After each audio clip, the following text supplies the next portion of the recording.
Yang ketiga, perihal makan babi. Ini yang paling rawan ini. Ini dulu sampai saya berkelahi dengan mertua saya ini. Perihal membahas perihal babi ini. Mari kita buka Ulangan 14 ayat 8. Juga babi hutan karena memang berkuku belah, tapi tidak memang biak, haram itu bagimu. Daging binatang-binatang ini jangan kamu makan dan jangan kamu terkena bangkainya. Masya Allah. Jangankan dimakan, terkena bangkainya saja tidak boleh. Ini kata Allah loh. Ini kata Allah. Ya, tadi dia mengubah ayat, sekarang dia memotong ayat. Memang tolol sekali orang manusia satu ini ya. Ulangan 14 ayat 7 sampai 8. Ini kalau kita baca secara utuh ya. Kalau tadi dia itu bacanya sampai ayat 8 doang. Ayat 7-nya nggak dibaca. Kenapa dia nggak baca ayat 7? Karena kalau dia baca ayat 7, dia akan malu. Kenapa dia makan malu? Karena justru ternyata banyak yang diharamkan di sini, hewan-hewan yang diharamkan, itu mereka makan. Saya bilang ya, Ulangan 14 ayat 7 sampai 8. Tetapi inilah yang tidak boleh kamu makan dari antara yang memama biak atau dari antara yang berbelah dan bersela kukunya. Unta, itu mereka makan. Kelinci hutan, mereka makan. Dan marmut, mereka makan. Karena semuanya itu memang memama biak, tetapi tidak berkuku belah. Haram semuanya itu bagimu. Nah masalahnya, si tolol ini, dia hanya pakai ayat 8 yang bunyinya begini. Juga babi hutan, karena memang berkuku belah, tetapi tidak memama biak. Haram itu bagimu. Daging binatang-binatang itu janganlah kamu makan dan jangan terkena bangkainya ya teman-teman. Jadi inilah ketololan daripada mualaf-mualaf yang suka mencomot-comot ayat ini ya teman-teman. Padahal babi ini adalah daftar dari sekian banyaknya hewan-hewan yang diharamkan loh pada waktu itu. Dan bukan hewan yang pertama disebutkan. Yang pertama disebutkan yang diharamkan justru unta, kelinci hutan, dan juga marmut. Lalu kemudian dikatakan babi.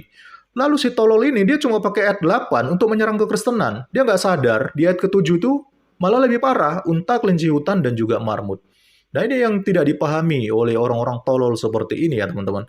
Bahwa memang pada waktu itu bangsa Israel adalah bangsa yang dikhususkan, dikuduskan oleh Tuhan. Dan mereka diperintahkan Tuhan untuk menghindari makanan-makanan ini. Karena makanan-makanan ini identik dimakan oleh orang-orang yang pada waktu itu bangsa-bangsa kafir digunakan untuk menyembah kepada berhala. Jadi supaya mereka jangan tergoda ketika mereka mau fokus menuju tanah Kanaan, jangan tergoda dengan makanan-makanan ini yang bisa saja akhirnya membuat mereka tidak fokus lagi untuk pergi berjalan ke tanah Kanaan. Lalu apa yang mereka makan? Nah, di tengah perjalanan ini Tuhan mengirim mereka makanan dari sorga, ada mana. Lalu juga Tuhan kadang kirim burung itu, ada burung puyuh dan sebagainya ya. Jadi banyak. Bukan berarti ini berlaku untuk selama-lamanya. Tetapi ini hanya ditekankan Tuhan, diperintahkan Tuhan agar bangsa ini benar-benar dikuduskan, disucikan untuk mereka boleh masuk ke dalam tanah Kanaan, yaitu tanah yang dijanjikan oleh Allah kepada orang-orang Israel dan juga keturunannya. Itu maksudnya. Jadi kamu jangan pakai ayat-ayat yang suka-sukamu aja yang untuk menguatkan argumentasimu. Ya, sementara kalian unta, kelinci hutan, dan marmut itu kan kalian makan. Jangankan itu. Kencingnya pun kalian makan tuh, kencing unta itu. Ini kencing unta. Bismillahirrahmanirrahim. Akhir. Nice. Itu sehingga babi itu pada zaman dahulu tidak dikonsumsi oleh manusia. Ini fakta, ini bukti. Mari kita lihat pada waktu Yesus mengusir roh jahat, babi itu tidak dikonsumsi oleh orang-orang terdahulu, termasuk Yesus. Nah, buktinya apa? Kita lihat di Markus 5 ayat 12. Lalu roh itu meminta kepadanya, katanya, suruhlah kami pindah ke dalam babi-babi itu. Biarkanlah kami memasukinya. Nah, kemudian, ayat selanjutnya pada ayat yang ke-13, Yesus mengabulkan permintaan mereka, lalu keluarlah roh-roh jahat itu dan memasuki babi-babi itu. Kawanan babi itu yang kira-kira 2.000 jumlahnya. Kurang lebih 2.000 jumlah babi itu.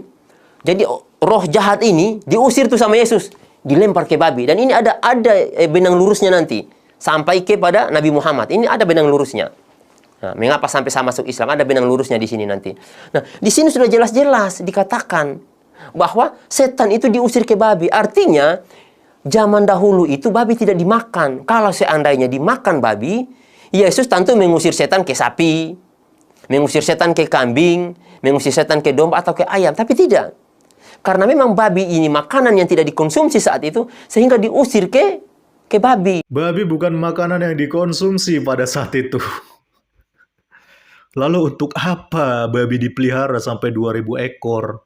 Diternakkan sampai 2000 ekor dikatakan dalam teks itu. Gak mungkin orang beternak babi sampai 2000 ekor kalau bukan untuk dikonsumsi. Masa ada orang beternak babi, dikasih makan, dipelihara baik-baik, bukan untuk dikonsumsi, untuk bersenang-senang doang gitu. Buang-buang waktu doang. Ya rugi dong. Otakmu di mana sih? Gak mengerti tentang hal seperti ini. Lalu kamu mengaitkan juga kenapa daging babi tidak dikonsumsi, karena pada waktu itu roh-roh jahat diusir kepada babi-babi tersebut. Ya, kenapa bukan diusir kepada ayam, diusir kepada sapi, diusir kepada kambing, dan sebagainya. Ya karena memang konteksnya pada waktu itu, pada waktu kejadian di Gerasa, itu yang ada hewan babi di situ, yang sampai 2000 ekor itu. Dan kamu nggak tahu yang merasuki orang Gerasa itu apa? Itu legion. Legion itu seperti iblis, ya pasukan iblis yang sangat banyak itu. Bahkan dikatakan bisa sampai 6.000 lebih jumlahnya. Seperti tentara Romawi yang sangat besar jumlahnya sampai berlaksa-laksa. Itulah kenapa akhirnya diusir semua ke babi-babi yang jumlahnya banyak itu, yang sampai 2000 ekor itu.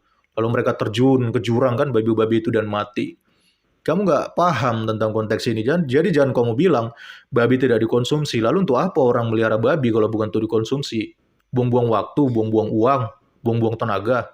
Tolol sekali kamu. Ayat yang demikian aja kamu nggak bisa menafsirkan. Apalagi dengan ayat-ayat lain yang lebih yang lebih kompleks daripada hal ini.